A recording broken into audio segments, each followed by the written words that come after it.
Portmore United are the new leaders of the Ray and Nephew Jamaica Premier League following their 2-1 victory over Waterhouse at Drewsland on Thursday.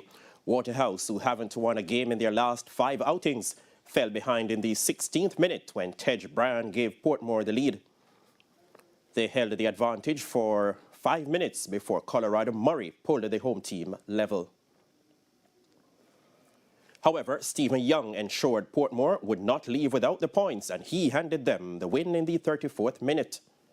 Portmore United are now on 24 points, one more than previous leaders Montego Bay United.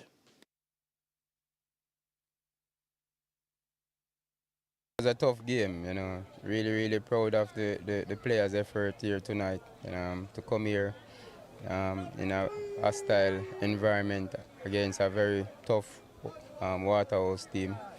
So I'm very happy with the 3 points. This year we've been creating chances, so it's a matter of time for we to get it right. And we know that when we start getting it right, good things will come. So it's a good thing that we are playing football now, and you can see it.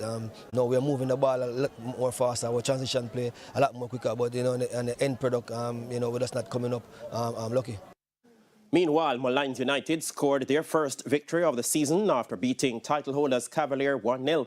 Marlon Pennycook with the goal in the 50th minute as they moved within a point of safety.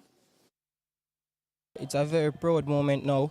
The team been working hard against Racing. I have always to upset because when the team play a game like that and still come out not with the victory, it has to be upsetting. The guys said that they wanted to change the fortunes, and they were not happy.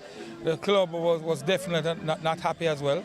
But we worked hard. We have been working hard. We have been doing a lot of work, and I'm really happy to see that the commitment and dedication that they would have showed over the last couple of weeks, would be bearing some fruits now.